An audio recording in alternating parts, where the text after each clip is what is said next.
will praise your name. I will praise your name.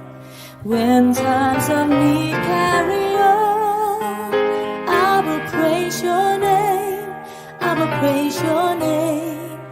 Though darkness falls all around, I will praise your name. I will praise your name. If I forget what I found, I will praise your name. I will praise your name. For you are faithful, Lord, you lift my head. You're my provider, you're my strength and joy. I'll trust you, Lord. I'll worship you. I love you, Lord. I'll honor you. Lord, I will lift up my soul. I will praise your name. I will praise your name. If I feel lost and alone, I will praise your name. I will praise your name. Though I may labor in vain, I will praise your name. I will praise your name. Through all the heartache and pain, I will praise your name. I will praise your name. For you are faithful, Lord, you lift my head. You're my provider, you're my strength and joy. I'll trust you, Lord. I'll worship you. I love you, Lord. I'll honor. I will trust you, Lord. I'll trust you, Lord. I'll worship everything I say. I love you, Lord. I'll honor you.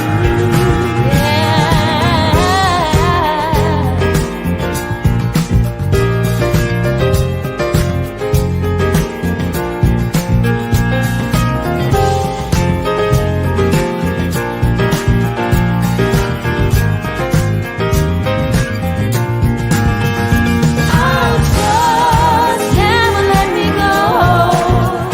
I'll worship, never let me down. I'll love, forever I will love you. I'll love, I'll trust every hour, every day. I'll worship, that's why I worship you. I'll praise you, Lord. I'll honor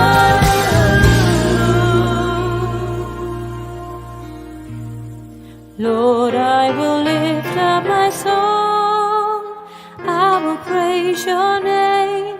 I will praise your name.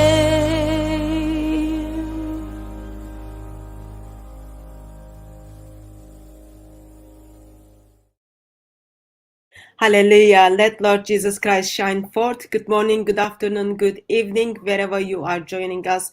Welcome to another live stream with DCCI Ministries. And tonight we do have the privilege of having Robert Spencer with us again to look at the different sects in Islam. Apparently Islam is so perfect, yet there are many different groups who hate one another. We want to kind of dig into it to make sense of it.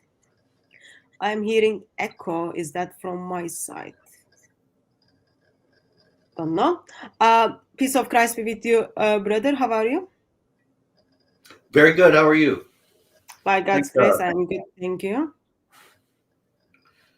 I was a little distracted by the echo. I didn't know if you were testing that or not. Anyway. Okay, it's gone now. It's Okay. gone now. Very good. So, someone picked up. I just put one of your video to David Wood's old channel.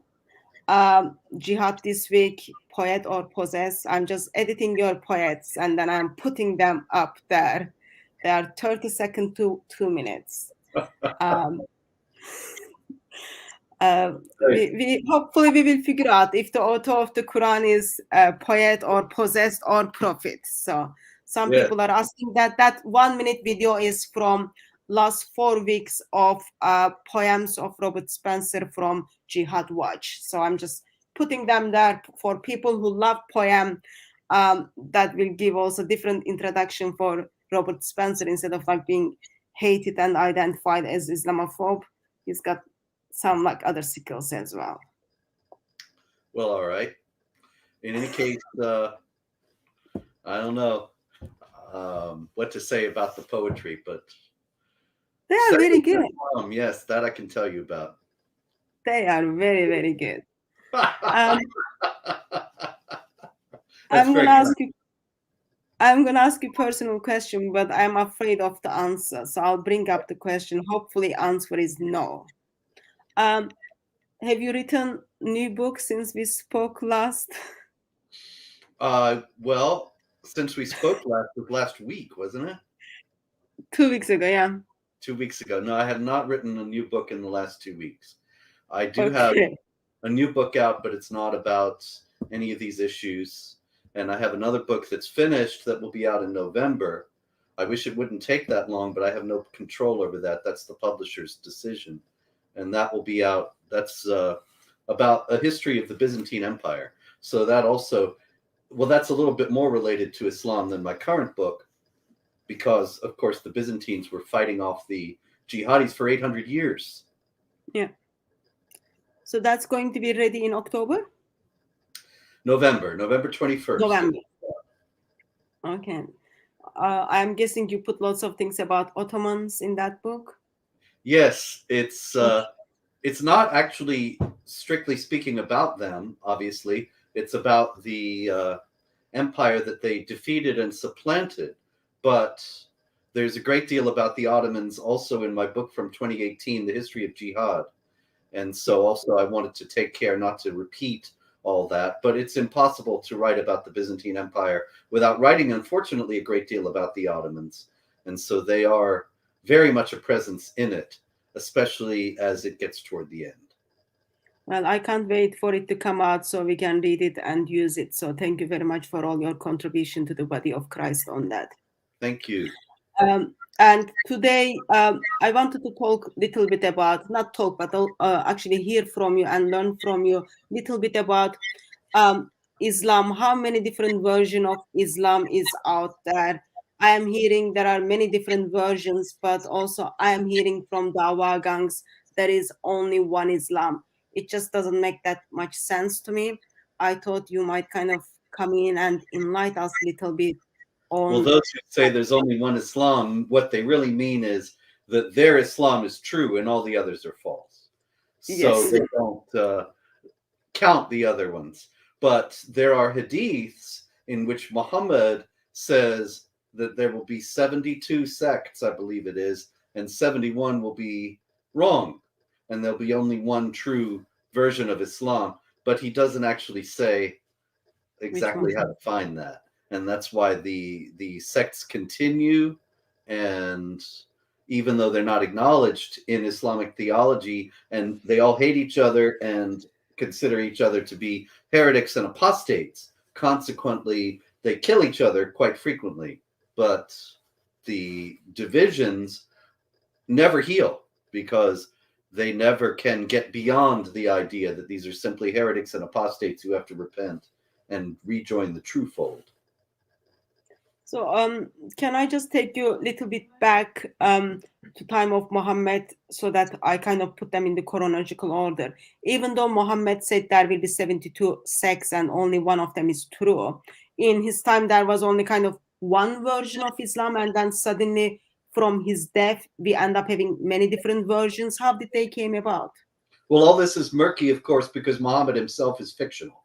But if we take the canonical account as true, then yes, there was one community of Muslims during the time of Muhammad, although there is an incident in which he discovered that there was a mosque that was not under his authority and went and burnt it down.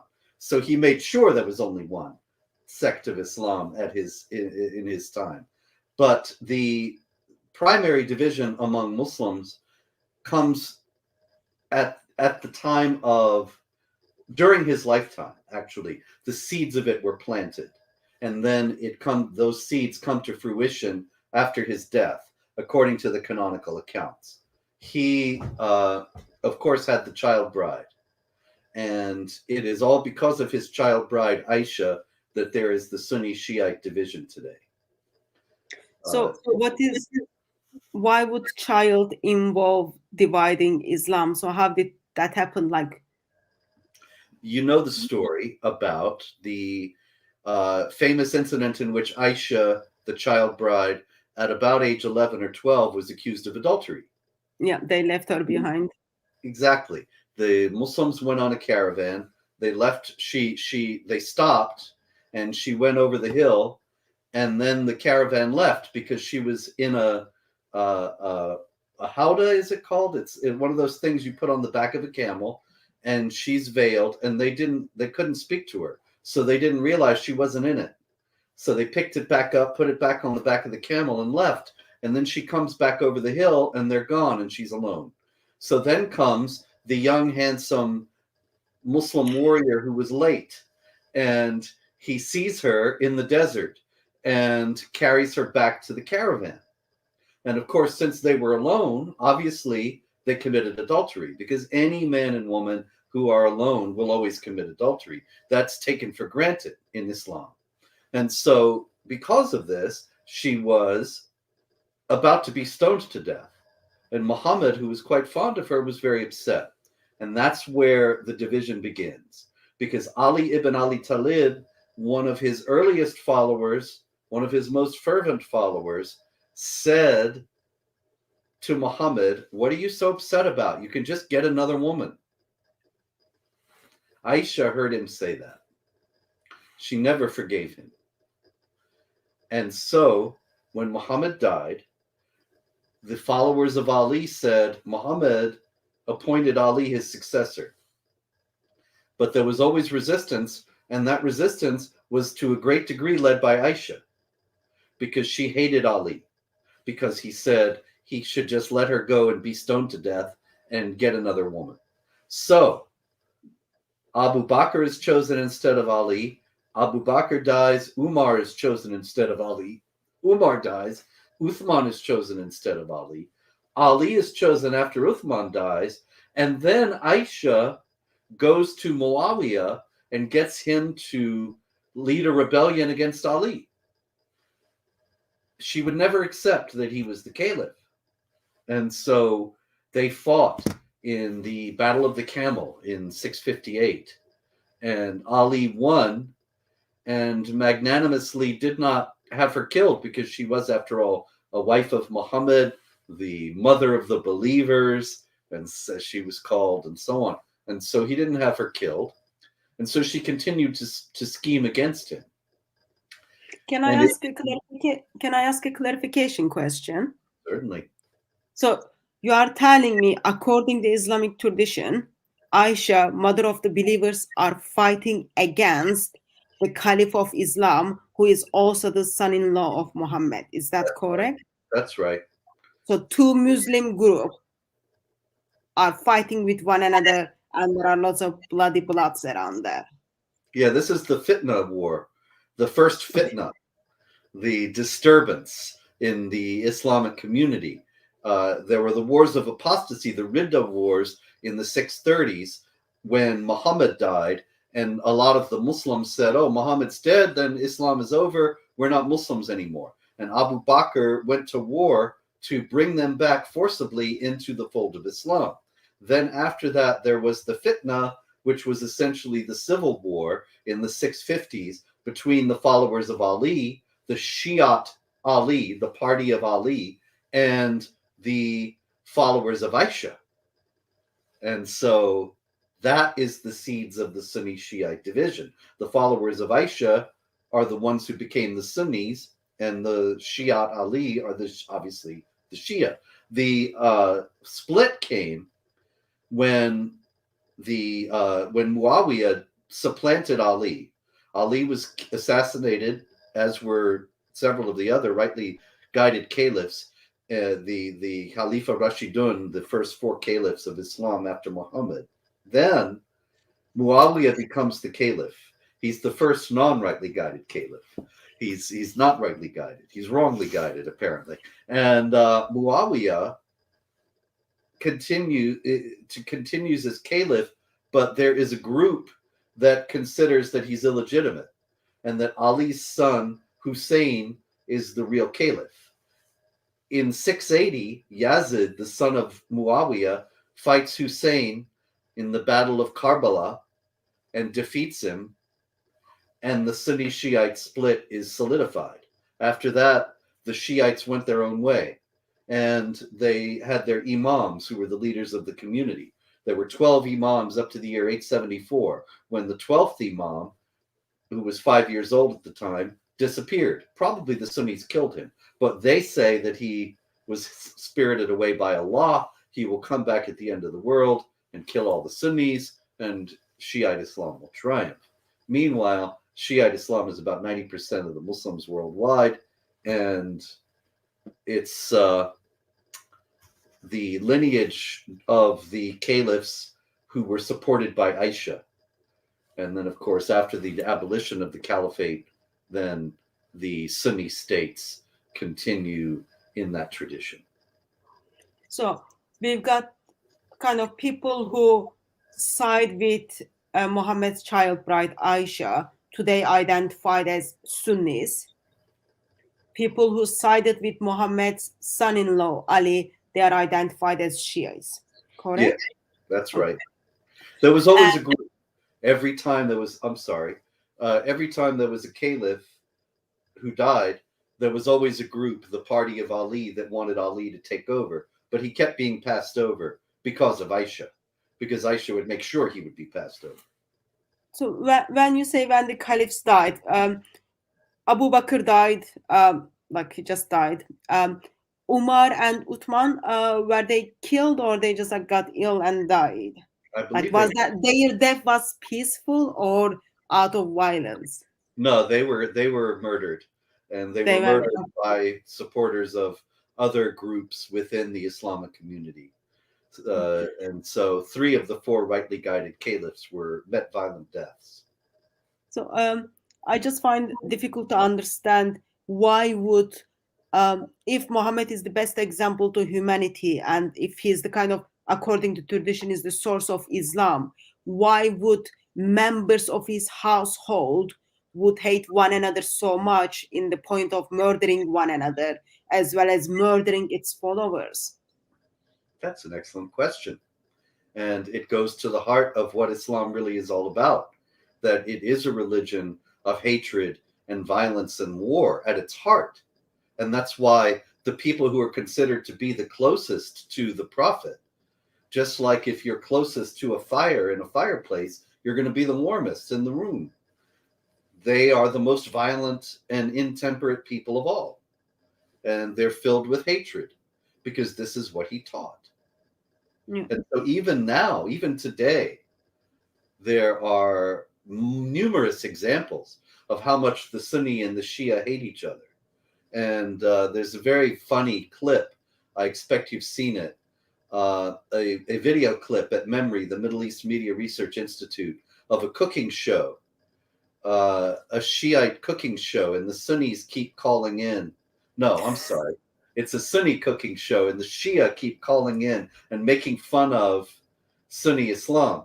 And the cook who's got the show is saying, by Allah, if Saddam Hussein were still alive, he would deal with all of you. And now I will go back to my recipe. And it's ludicrous. But what they say is very illuminating.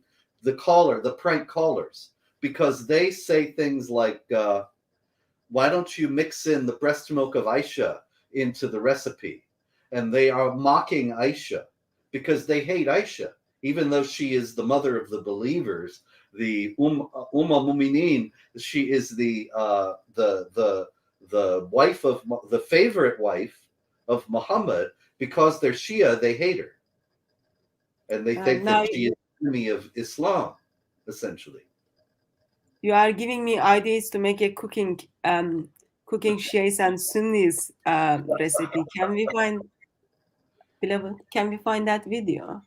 Yeah, we get the video and then we make some stuff on it. Oh, it's an excellent video. I can send it to you after. It's easy to find. Thank you. So, Muhammad's family is fighting with one another. Is it today, even though like they very much hate one another? I have seen the kind of peace or pieces they show to one another.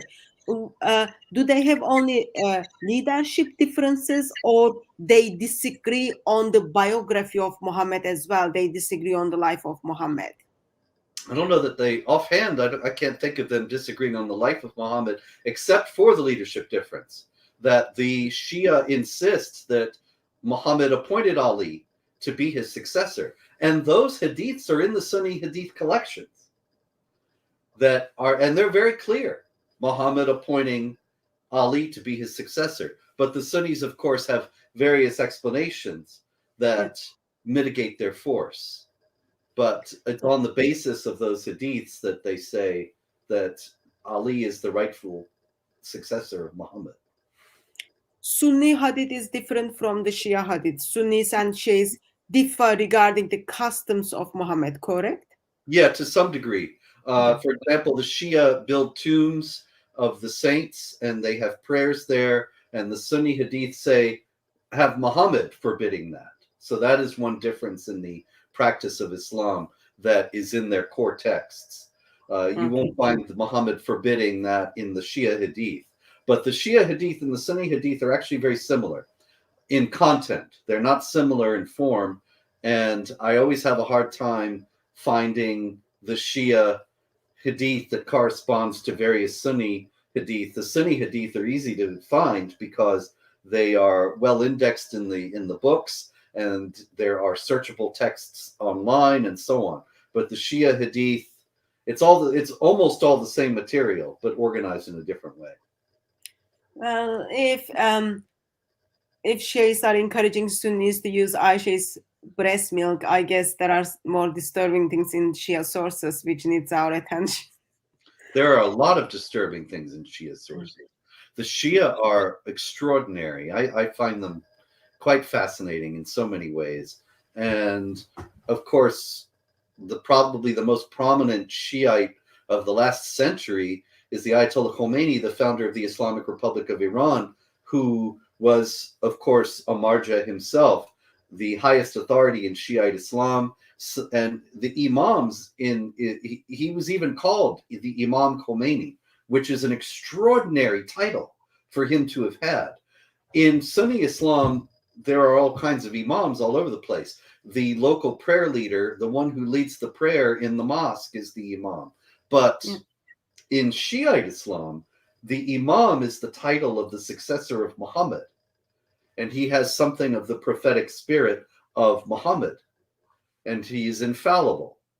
And so the last imam was the 12th imam, according to 12er Shiism. There's also 7er that fell into the well and died, or he was occulted, he's hidden, and he's coming back at the end of the world and all that. But Khomeini actually took the title. He didn't. I don't know if he took it officially, but he certainly was called this, and he never told people not to call him the Imam Khomeini. And that's as if to say that he has something of Muhammad's prophetic spirit, and he's infallible.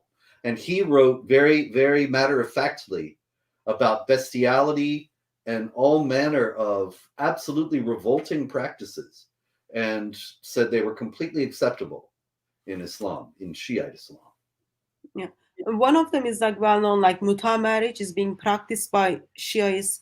Yes. And also today, like we get to see how women are being killed and harmed under the Shia Islam in Iran.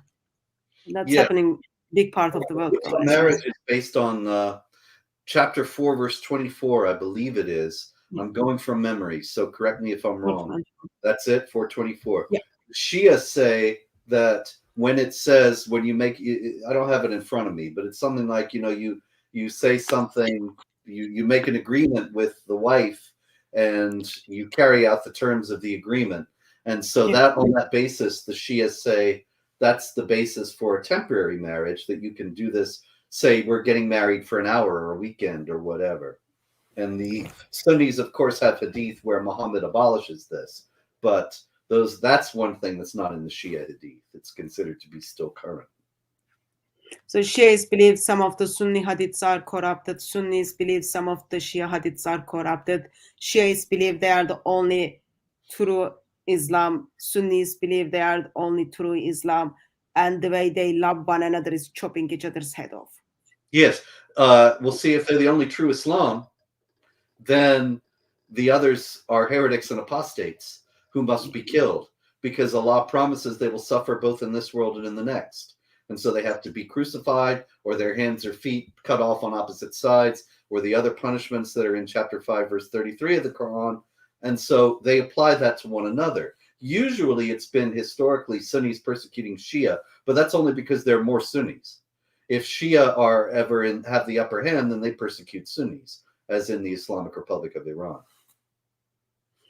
Okay, so we've got Sunnis and Shias, both of them kind of linked with the family of Muhammad. Mother of the believers are fighting with the Caliph, son-in-law of Muhammad, and they're kind of killing one another, killing lots of people, and then we get to see the fruit of that today. So that's Shiaism, and I understand that Shiaism has like different branches in it by itself. There are like divisions within that circle. Twelver Shiism is the official religion of the Islamic Republic of Iran. And that's the idea that there were 12 imams after Muhammad, first Ali, and then Hussein, and then the descendants of them up until the little boy in 874 who was occulted. And the idea of Shiite eschatology, the central idea of Shiite eschatology, is that that little boy will come back when the Shiite Muslims are persecuted more than they've ever been in history, and he will come back then and reveal himself and save the day and kill the enemies of Islam in conjunction with Jesus, who will, of course, be focusing on destroying the crosses and destroying Christianity. So this is the end time scenario that the Islamic Republic of Iran holds to. And that's very dangerous for the world, because it may be that with their attempts to construct a nuclear weapon, that they won't hesitate to use it, even if there is retaliatory nuclear strike, even if there are retaliatory nuclear strikes against Iran, because even if 10 or 15 million Iranians are killed, they would think, oh, that's great, because then the 12th Imam will come back. Was it the Shia Islam behind of harming Salman Rushdie? Yes, it's a fatwa from the Ayatollah Khomeini. And so on that, though, you won't find Sunnis saying they disagree. Cat Stevens, the famous singer who became a Muslim, and he got into a great deal of trouble in the 80s, in the late 80s, when he said that he agreed with the fatwa. But Cat Stevens is Sunni. So then Shia Islam is not that peaceful either. Oh, not at all. Not at all. Then there's Sevener Shiites. The Seveners believe there were only 7 imams after Muhammad, and then the 7th was the last, because, then it actually breaks off into a number of other smaller sects, a great many. One of them actually is the Ismaili Shia, who are the Aga Khan today. And the Aga Khan is famous because there are 49 imams in Ismaili Shiism of the Aga Khan. from Muhammad to today. That's an unbroken line. There are not many unbroken lines in all this. And one of them was very famous as a playboy in the 1940s, married the movie star Rita Hayworth. And that was a very famous situation. But he was so obviously not following Islam, he was made to actually renounce his claim to be the Imam. And one of his relatives took over. Okay, so now I become a little bit more confused. We've got Islam. Under Islam, we've got Sunni and Shiites. Under the Shiites, we've got lots of different branches who don't like one another. Sunnis and Shiites, they don't like one another either. Under the Sunni Islam, is there only one version of Islam, or there are groups kind of fight and try to hate one another as well? There are many, many different subgroups within Sunni Islam as well. Most notably, right now, are probably the Wahhabis. And the Wahhabis are a Sunni group. A lot of people think that it's a separate sect, but it isn't. It's just a subgroup of Sunni Islam. Muhammad ibn Abdul Wahhab lived in the 18th century, in the 1700s, and he died in 1793. So he's roughly a contemporary of George Washington. And he was a revivalist. He taught that the Islam of the Ottoman Empire, which was at that time the caliphate of all the Muslims. Which one? Yeah. The Ottoman Empire was apostate and had strayed from the true teachings of Islam. So Muhammad ibn Abdul Wahhab was able to convince an Arabian chieftain named Ibn Saud to follow him, and they were going to restore the purity of Islam. Ultimately, they fought the Ottomans and took control of Arabia away from the Ottoman Empire, and what they founded is known today as Saudi Arabia, from the Saud family that followed Muhammad ibn Abdul Wahhab. Wahhabism is a very virulent and violent sect because it goes back to the basics. It says we're going to throw away all the additions that have come into the religion and only go with what's in the Quran and Sunnah. And so because what's in the Quran and Sunnah is so hateful and violent, the Wahhabis are more hateful and violent. And the Saudis, with their billions from the oil, have exported Wahhabi Islam all over the world now. So that means our life is more in danger. Well, sure, yes. The whole idea of Wahhabi Islam is to do what Muhammad would do. And, you know, if he were here today, we would not be having this conversation. Yeah, probably you will be the one first goes. Yes. Okay. We've got also other groups like so you've got Sunni Islam, Shia Islam, who kind of hate one another. There is another group called Ahmadiyyas who are usually playing the victim card. Does it have anything to do with Islam? The Ahmadiyya are an interesting group. They have a slogan, love for all, hatred for none. And yet every last Ahmadi that I have ever met, and I've met quite a few, are the most unpleasant, rude, nasty, obnoxious people. I cannot believe that these people actually profess to hold to the idea of love for all, hatred for none. Even hardline Sunni Muslims that I have encountered are generally kinder, more friendly people on the surface. I'm not saying that they don't believe in jihad or something like that, or wouldn't kill me if they had the chance. But the Ahmadi are just incredibly nasty people. Maybe there are some that are wonderful. I'm sure there are, but I haven't met them. In any case, the Ahmadiyya is only about 1% to 2% of all Muslims worldwide. And they're a strange sect because they insist they're Muslims, but the Sunni and the Shia insist that they aren't. The Sunni and Shia, although they hate each other, only really fanatical hardline members, hardline Sunnis or Shia, would actually say that the other group is not Muslim. Sunnis will generally say, yes, the Shia are Muslims, they're just misguided, and vice versa. But both the Sunnis and Shia agree that the Ahmadis are not Muslims. And in Pakistan, it's illegal for them to call themselves Muslims. It's illegal for them to put Quran on their tombstones, and illegal for them even to read the Quran or be seen with it in public, because they are officially not Muslims. The reason why they're not Muslims is because chapter 33, verse 40 of the Quran says Muhammad is the seal of the prophets. And it's very clear in the context of that verse that what that means is he's the last prophet. There are no prophets after him. But the Ahmadis believe that the Mirza Ghulam Ahmed, who was a 19th century preacher who started their movement, is Al-Masih, is the Messiah, is some kind of an eschatological figure, which makes the Sunnis and Shia say, you see, you have a prophet after Muhammad, you're not really Muslims. Like the Baha'i have a prophet after Muhammad, the Baha'u'llah, and so they're not really Muslims.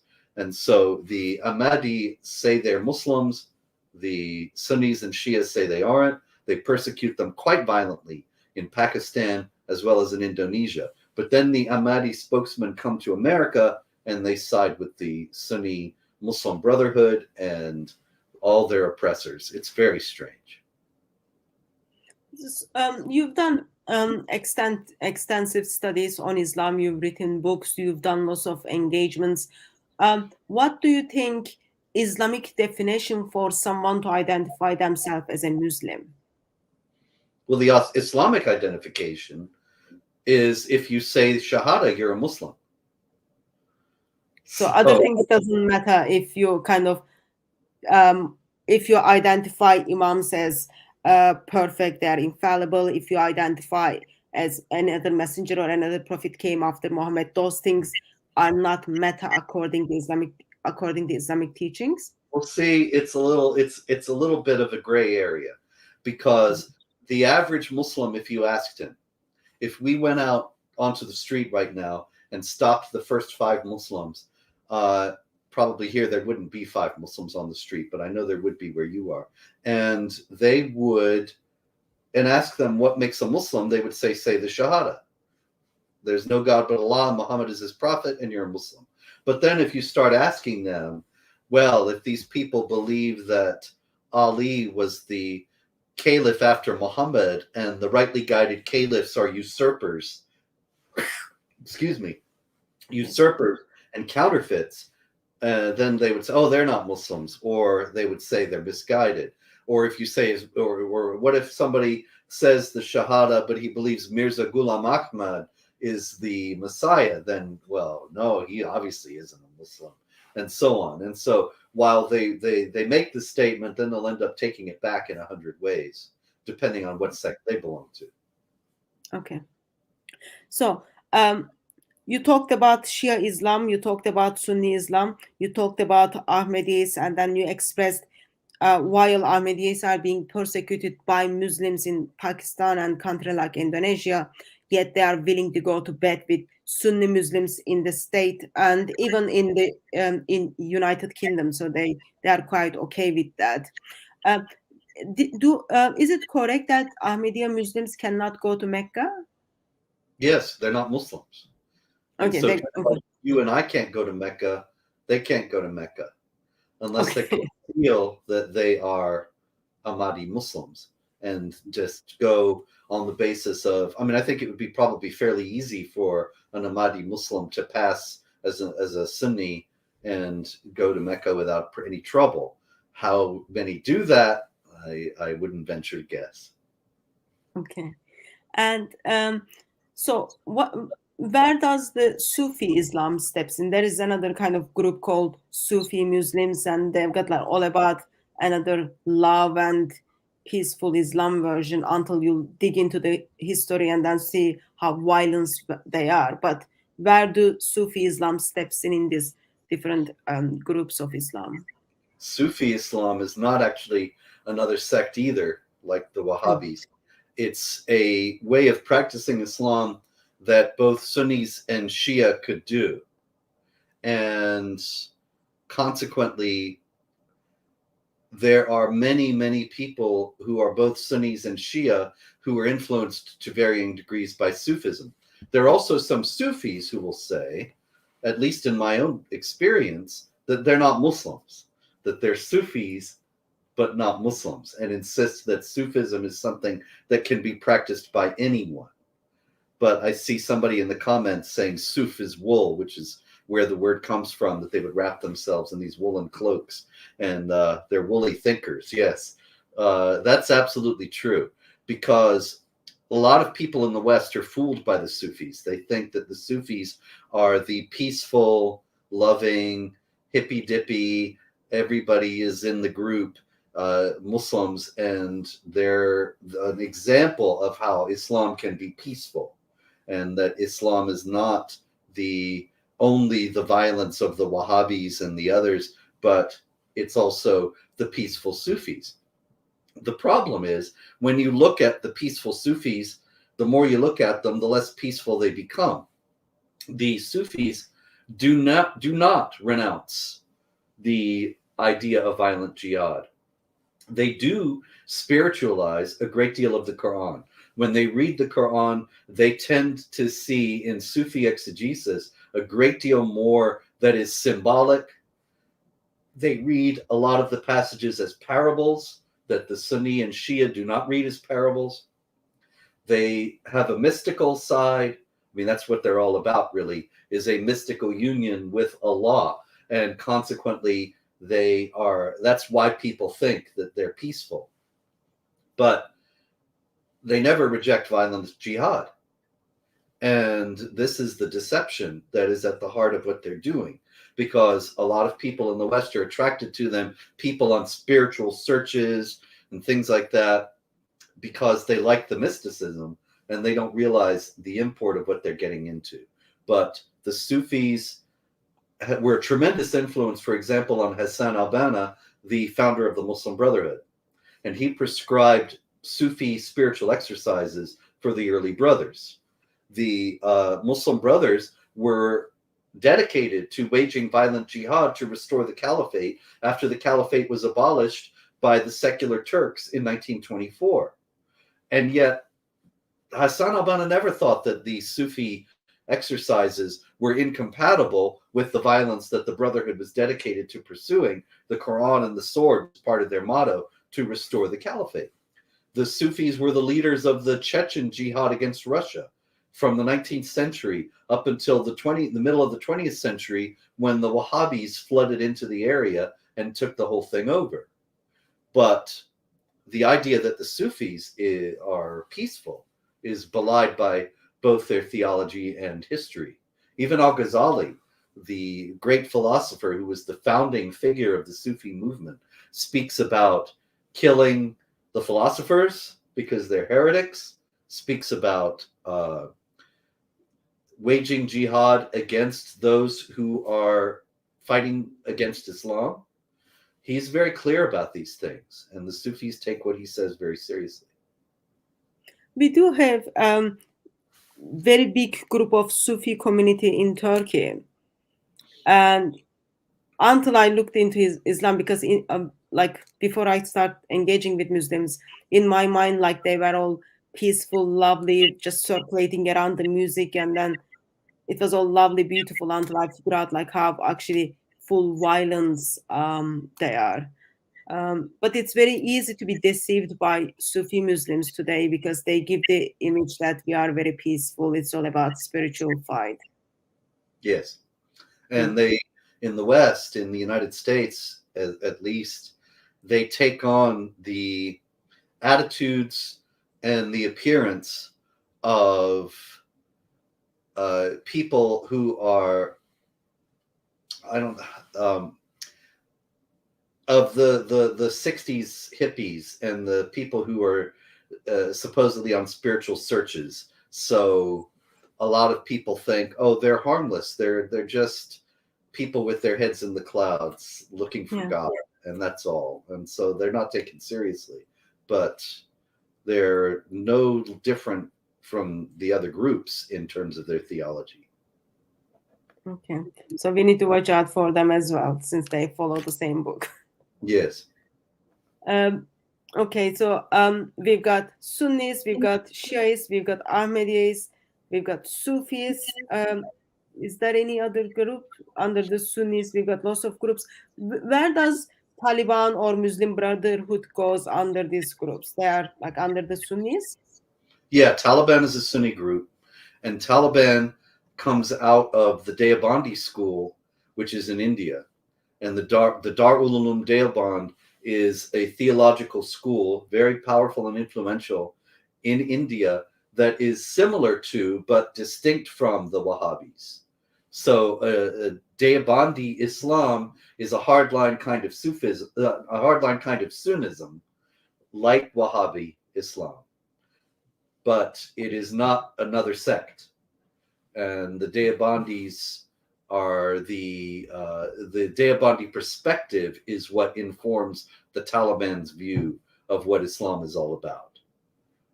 ISIS, of course, is another Sunni group. All these groups are Sunnis, really. All the jihad groups around the world are Sunnis, with the exception of Hezbollah, which is Shia and is a client, of course, a proxy group of the Islamic Republic of Iran, which is Shia.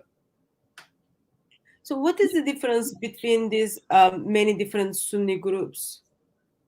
Like, why can't they just unite it and make it life easy, and then just come up with like one Sunni version of it? Well, the problem is the whole idea of the purity of Islam and the whole idea of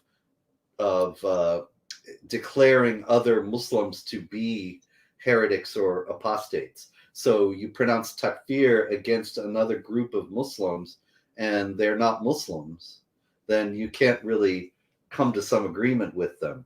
So take, for example, the Wahhabis and their quarrel with the Ottomans.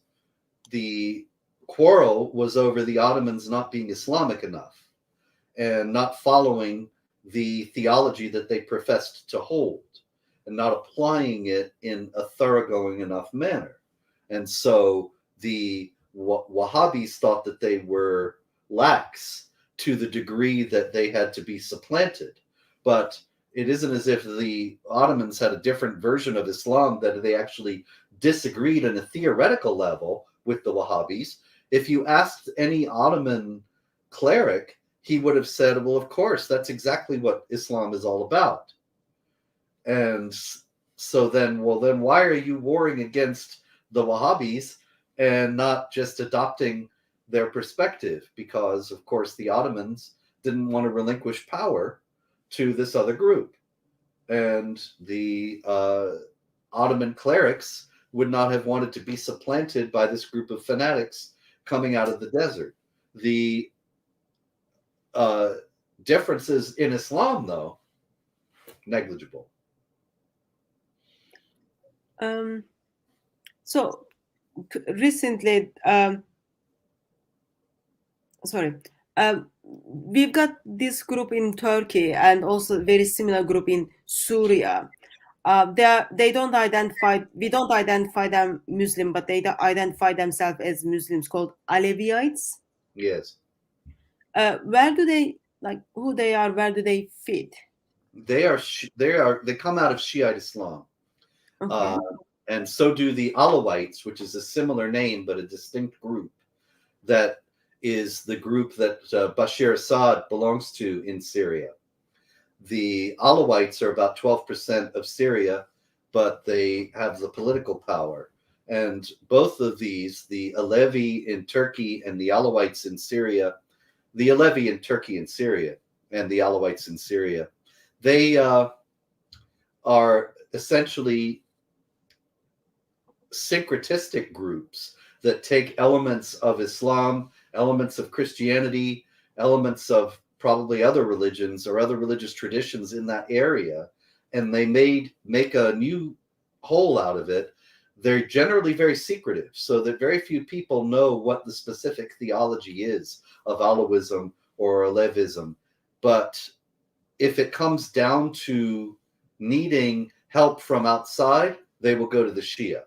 And so you have Assad needing to be supported in continuing to hold power in Syria. He went to Iran.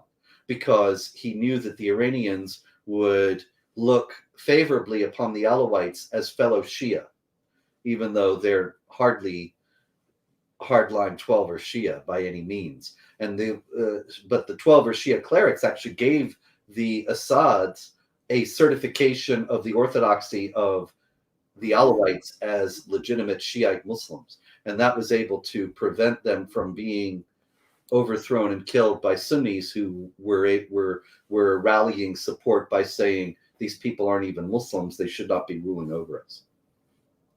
So, would you kind of think that Alevites and Shiites are going to get together because they want to be against Sunni Islam mainly?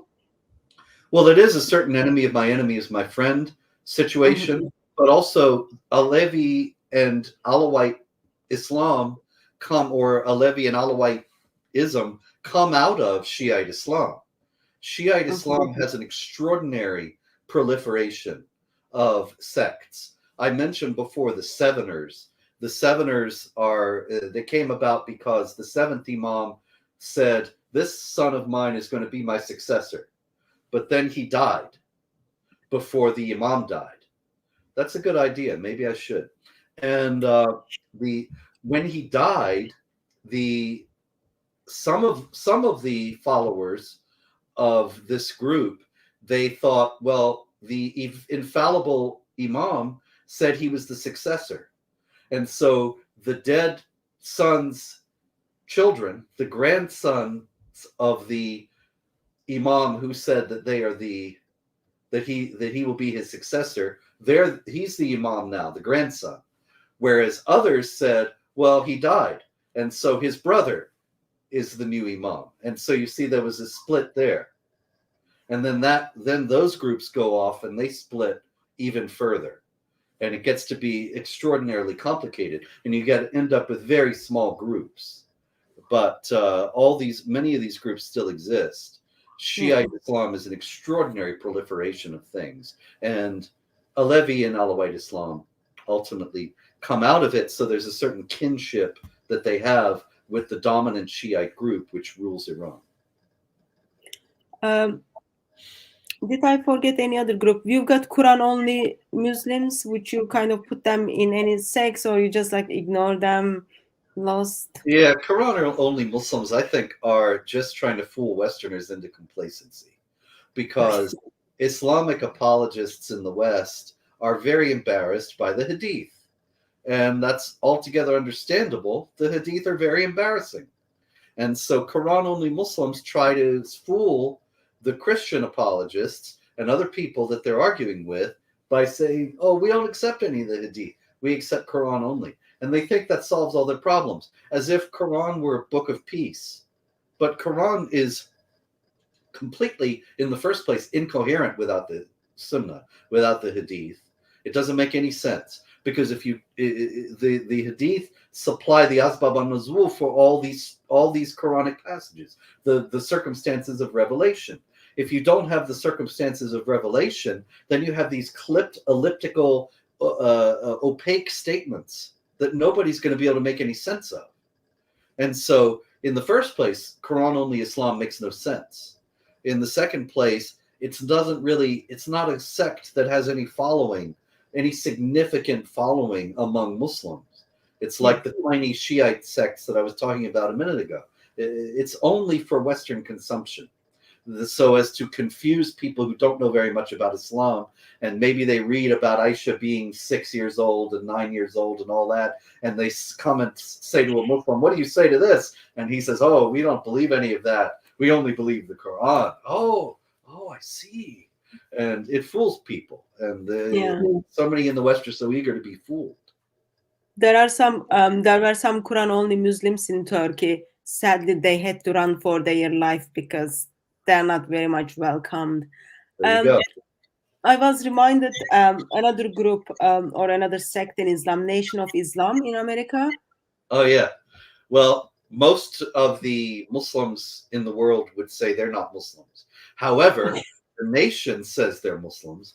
And Louis Farrakhan, who is the leader of the group, goes to Saudi Arabia, goes all around the Islamic world, collects a lot of money in donations. So when we see the Sunni and Shia saying, oh, they're not really Muslims, that has to be tempered by the fact that it's quite lucrative for the nation to hold the idea that they are Muslims. But the nation is another fascinating group, really. They were started by a very mysterious figure who appeared in Detroit, if I recall correctly, around 1930. And his name was Farad, W.D. Farad, or Fard. And many people say he was from Pakistan or India. In those days, there was no Pakistan in those days. And he was an umbrella salesman in Detroit. But he said that he was Allah.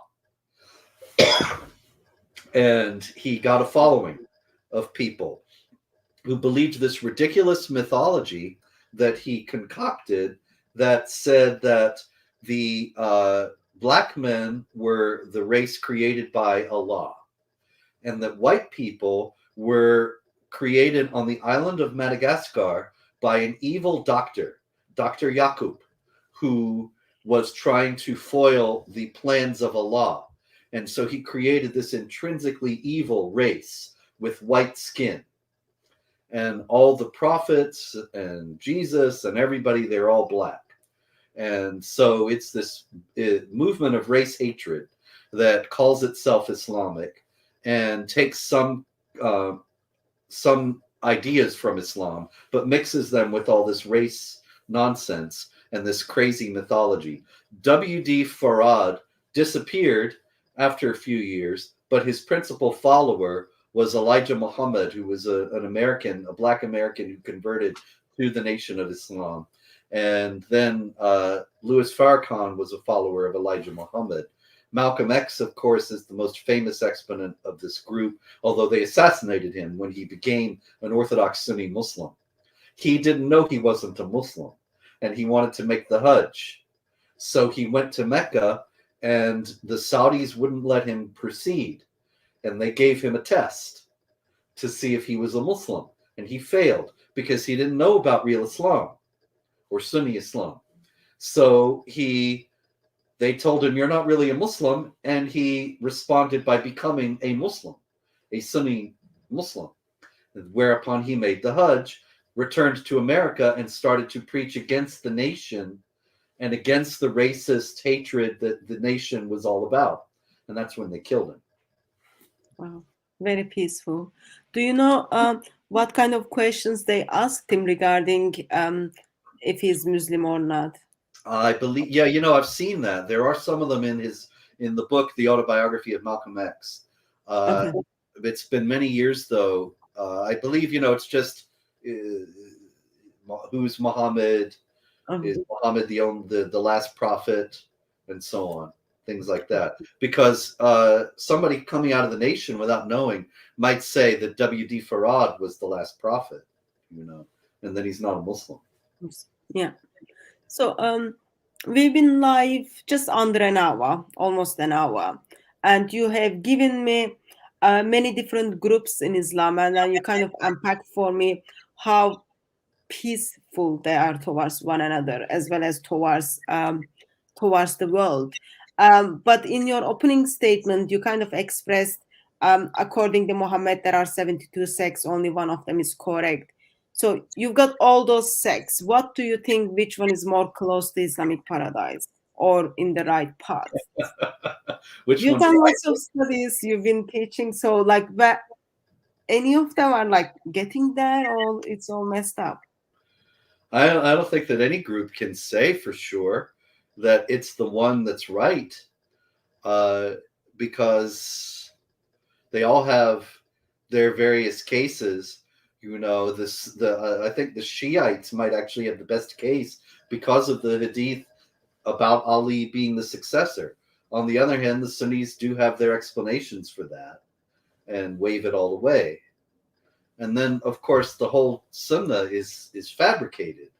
And it was written by people who were trying to justify their own sect. So, of course, they would find things justifying Shiite Islam and Sunni Islam within it, within the corpus of the Hadith, because that's what it was written for. That's what it was written in order to do. And so you'll find a great deal that justifies both. You'll also find, we haven't mentioned the Khawarij and how they, when Ali and Muawiyah were fighting, the Khawarij said, you're both wrong, and we reject any leader of the Muslims who's a sinner. And so it's a very, very violent purist group that was quite rigorous. But all the Muslims waged war against it. Still, it survives. The Ibadi Islam in Oman is the remnants of the Khawarij, which is kind of ironic, since Ibadi Islam in Oman is quite peaceful, at least on the surface. I'm not saying that it renounces jihad or anything of that kind, but you don't hear about Ibadis going out and carrying out jihad attacks all over the place. And so it's kind of ironic that they are the descendants of the Khawarij. So there seems to be like lots of group with their own doctrine, with their own practice of Islam. And what would you suggest people like me who doesn't know that much about those different sects, as we engage with Muslims, where should we start? Should we just find all the books linked with these groups and then get the basics, or where will be the best place to start in our evangelism? Oh, I think you don't need to necessarily know about all the sects to preach the gospel to them. It would be more useful probably to be very, very well versed, as of course you are, with what the Quran says about Jesus, about Christianity, and be able to exploit the fact that the Quran tells people to follow the gospel, tells people that if they're in doubt about what's in the Quran, then they should consult those given the scripture before them. These kinds of things that obviously point to the fact that Christianity is the actual truth as opposed to Islam, testified to even by Islam itself. But of course, it might be in terms of your personal interaction with particular Muslims, it would be useful to know what sect they belong to and what their perspective is. But I don't know that there's anything that is particularly sectarian that would help with evangelism. The main thing about evangelism is to make the case for Christ on the basis of who he is in the Gospels, and show how the Quran points to that even without realizing it. Yeah. I did ask the question because when we have people like you who's got like amazing knowledge, and then we just sit down and then lots of information, it's just like so overwhelming, and it makes us to think actually we don't know anything and we don't know where to start. So thank you for encouraging us. We just start with Jesus and we finish with Jesus. So that's very helpful. Thank you. I'll ask you my last question. This is going to be personal, since you spoke approximately an hour on different sects in Islam, all these people. If you had to be in a train, okay, without stop for an hour, which group would you feel more comfortable to be with?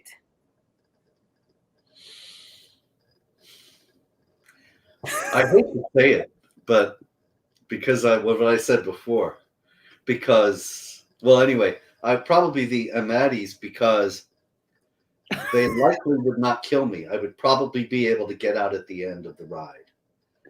Probably. Okay, so the Sunnis, the Shia, I don't think I'd make it. But the Ahmadis, they're obnoxious. It would be a deeply unpleasant hour, but I would walk off the train. Probably. Okay, thank you. Thank you. I do hope and pray that you won't end up in such a situations. If it comes to that, you've got glorious gospel with you. You can use that time for that. I'm so grateful today you made yourself available and joined us and helped us to think through this topic. So thank you so much for that. And thank you very much. Wonderful to talk to you. Great blessing. Thank you. And thank you very much, everyone who joined us in the live stream. By God's grace, we will see you on another live stream. Until we see you again, may Christ crucified silence you with his love. God bless you all.